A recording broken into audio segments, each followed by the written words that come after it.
नमस्कार दोस्तों, फिर से हमारे YouTube चैनल में स्वागत है और प्रोफेसर सत्येंद्र ठाकुर के विचारों को सुनते हैं। और उन्होंने जननायक कर्पूरी जी के तथा करुणानिधि के जन्म शताब्दी दिवस पे जो विचार रखे, आइए सुनते हैं उन विचारों को। बिहार के मुख्यमंत्री जननायक कर्पूरी ठाकुर साहब और तमिलनाडु के मुख्यमंत्री करुणानिधि, दोनों का ये जन्म शताब्दी 100वां साल हुआ। दोनों ही बहुत बड़े स्वतंत्रता सेनानी थे। दोनों ही स्वतंत्रता सेनानी में बहुत संघर्ष किए। दोनों ही समाजवाद और सर्वण संस्कृति के मानने वाले थे। दोनों के अंदर पूरे भारत का जो सोच है वसुधैव कुटुंबकम, जहाँ जाति नहीं है, धर्म नहीं है, इंसान और इंसानियत, ऐसे दो महापुरुषों का ये जन्म शताब्दी। तो हम लोगों ने कोशिश किया, हम लोग उनके फॉलोअर कर्पूरी ठाकुर, करुणानिधि और पूरे समाजवाद, सर्वण संस्कृति, भगवान बुद्ध को मानने वाले, मोहम्मद साहब को मानने वाले, ईसा मसीह को मानने वाले, गुरु नानक देव को मानने वाले, कबीर साहब को मानने वाले, संत रविदास जी को मानने वाले, ये जो हमारे महापुरुष हैं जिन्होंने हम सबों को ऊंच नीच हटा करके एक मानव बनने का सोच रखा। आज वैसे का जन्म शताब्दी और हम लोग कोशिश किए कि इसमें जो विद्वान लोग हैं उनका पॉइंट वाइज बात हो सके। इसमें देश में कम से कम 10 प्रदेश के लोग, बिहार, यूपी, झारखंड, हरियाणा, मध्य प्रदेश, छत्तीसगढ़, बहुत जगह के लोग थे और वो लोग आए हैं आशीर्वाद देने के लिए। और यहाँ हम लोग 3 बात हुई, उनके जन्म शताब्दी, उनके क्या विचार थे, क्या व्यक्तित्व थे, उन्होंने देश के लिए क्या किया, समाज के लिए क्या किया, सारे समाज के लिए क्या किया, इस पर चर्चा। दूसरी बात थी कि हम 340 एक आर्टिकल है जिसमें बाबा साहब ने लिखा कि जो समाज, जिस समाज का प्रतिनिधि लोकसभा, राज्यसभा, विधानसभा में नहीं है और वो अपने शक्ति से खुद चुन के नहीं आ सकते हैं, ऐसे लोगों को चिन्हित करके आयोग बना करके उनके लिए व्यवस्था करके लोकसभा, राज्यसभा पहुंचाना है। लेकिन आज 70-72 साल हो गया है, ये समाज पर कोई सोचने वाला नहीं। कर्पूरी ठाकुर हुए जिन्होंने 1978 में मुंगेरी लाल के आयोग को बहुत विरोध के बावजूद उन्होंने लगाया। आज बिहार में एक समन्वय है। आज आप देखेंगे ना कि इस ओबीसी 340 है, इसको ब्रदरहुड कम्युनिटी बोलते हैं। इसके अंदर हिंदू, मुस्लिम, सिख, ईसाई सब हैं। हमने कि ये इस देश के मूल निवासी जिनका इस खून खानदान से रिश्ता है, सब इसमें है। लेकिन वो अपने भोलापन की वजह से, उनमें छल पर वो पीछे है। और हम लोग उनको जगाने के लिए, उनके हक अधिकार दिलाने के लिए ये छोटा सा प्रयास। सर, आप, हमारा जो समाज है लगातार आंदोलन कर रहा है, समाज को जागरूक कर रहा है, लेकिन सरकार नहीं बनती है। इसकी कारण क्या है? वो सरकारों में मार खाती है, समाज मार खाते हैं, बहन बेटियों के साथ अत्याचार होता है, तो कहाँ गलतियाँ हो रही है? मैं सर जी जो समझ पा रहा हूँ, जिसको हम जगाने चले वो जाग नहीं है।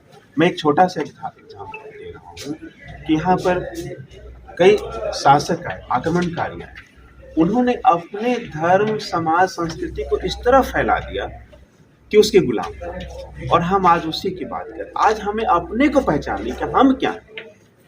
हमें हिंदू मुस्लिम में लड़ा दे रहे हैं, जबकि हमारा खून खानदान है। मान लीजिए कि हम हैं, मेरा नाम डॉक्टर सत्येंद्र कुमार ठाकुर है, मैं नाई समाज से हूँ। एक नफीस सलमानी साहब है, ये नाई समाज से है। कोई कुलदीप सिंह सिख है, नाई समाज से। पता है, हम लोग एक खून खानदान के, हम इस देश की मिट्टी के बने बेटा और हमें धर्म पर अलग कर दिया गया। हम कमजोर हो गए। जब यूनिटी की बात आती है, तुम थोड़ा सा ऊंचा हो, तुम थोड़ा सा नीचे हो, हम नहीं आ पाते। थोड़ा सा तुम धर्म से दूर हो, हम अलग हो। तो ये हमारा प्रयास है कि धर्म को हटाते हुए, जातों को हटाते हुए, जमात बनाते हुए, जो भारत देश के मूल निवासी लोग, जिनका देश है, आज उसी देश को विदेशी लोग घोषित कर रहे हैं। हम उनको जगाने का सर, देश की राजनीति में काफी भूचाल आ चुका है। अगर जहाँ शैली की बात करें तो वही सन 2000 के मत बात सर, यहाँ आज तो निर्णय ऐसे लिया। हम लोग कोशिश कर रहे हैं कि आज जो बोल रहे हैं, रमेश बिधुरी बोल रहे हैं, कौन है वो? इस जगह के शासक जाति गुजर। कौन बोलते हैं? राम प्रवेश वर्मा, साहब सिंह वर्मा आग लगा दी और शासक जाति। कौन बोलता है? कपिल मिश्रा बोलता है। कौन बोलता है? मनोज झा बोलता है। जो 5 अनुराग ठाकुर बोलते हैं, जो यहाँ के शासक जाति।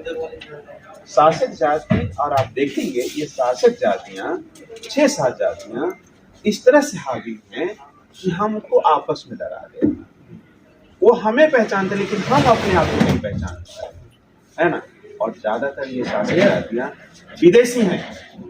ये शासक जातियाँ विदेशी हैं, 2500 साल पहले से आए हैं और शासन कर रहे हैं, और हम आज उनके गुलामी पे हैं। इसका एक ही रास्ता है कि हम अपने भाई को पहचानें। आपके पीछे एक स्टालिन जी का वो भी काफी सुर्खियों में रहे हैं, उन्होंने भी मतलब ऐसा कुछ बोला है। देखिए, कुछ लोग उनके बात को गलत रूप से प्रसारित किया है। उनका कहना है कि जो हिंदू धर्म, क्योंकि हम लोग बिहार के हैं तो सनातन धर्म, हिंदू धर्म, ब्राह्मण धर्म में अंतर समझते हैं, वो नहीं समझ पाते, वो सबको यही समझते। उनका कहना है कि ये गलत बात है। सनातन धर्म भगवान बुद्ध के सत्य सनातन है, जिसका सत्य, न्याय और मानव सेवा पर आधारित है। दूसरा धर्म है ब्राह्मण धर्म, जो अन्याय, भय, भ्रम और शोषण पर आधारित है। उस भय, भ्रम, शोषण पर आधारित धर्म का उन्होंने विरोध किया और उन्होंने कहा है कि इस धर्म से ये बात को हटा देना चाहिए। गांधी कहे थे ना, इंसान के अंदर जो गलत है उसको मिटा दो, इंसान बन जाएगा। उन्होंने कहा वो धर्म से वो हटा दीजिए, फिर ये देश छोड़ने के लिए। यहाँ उनके जो विरोधी लोग हैं, उन्होंने कहा है कि उनको जनसंहार कर देंगे और उसको लोग प्रचार किया गया। हम जैसे लोगों का कर्तव्य है कि करेक्ट करना, कि उन्होंने कहा कि नहीं, उन्होंने जो अधर्म के काम चल रहा है, भ्रम का काम चल रहा है, इंसान के भेद करने का काम चल रहा है, ऊंच नीच का काम चल रहा है, उसको हटाने की, उसको नाश करने की। लेकिन सर ये तब तक अच्छा लग रहा था जब तक देश आज़ाद नहीं था। 70 साल से ज़्यादा हो गया देश आज़ाद हुए, और अभी तक देश में आप लोग समाज को संगठित नहीं कर पाए, ना जागरूक कर पाए, और शोषण भी हो रहा है। तो गलती किसकी है? समाज की है या नेताओं की है, या उनकी गलती है? हमारे देश की एक बड़ी खासियत है, हमारे देश के नागरिक ईमानदार है, इनोसेंट है। नेता बेईमान है, नेता बिकाऊ है, बजाऊ है।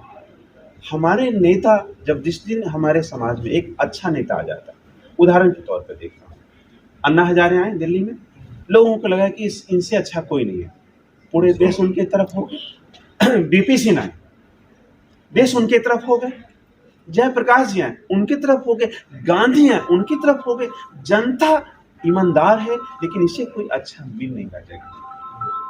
जिस दिन हम सब समझ में आ जाएगा कि हमें समाज की जरूरत क्या है और कौन ठग रहा है, कौन किसके साथ खड़ा है ना, शायद हम समझ पाएंगे। विकल्प क्या है सर? विकल्प एक ही है, ये मिशन है। हम भाई, हम देश के जो मूल निवासी हैं, उसको जाति धर्म से हट करके एक होना पड़ेगा। आपका देश था, कभी किसी ने लूटा, कभी किसी ने लूटा, और आप लूटते रहे और आप उसमें जीते रहने की आदत है। आपको समझना पड़ेगा। हम लोग ये चला है, बस कोई कष्ट हुआ है तो उसके लिए माफी। और ये सभा जो, अगर इसमें से अगर हम लोग कुछ भी ले सकते हैं, सीख सके हैं, तो हमारे लिए अच्छा है। बाकी मिशन चला। और चंदपाल सर को बहुत बहुत धन्यवाद कि इन्होंने लाए और उसके बाद कारवां चला गया।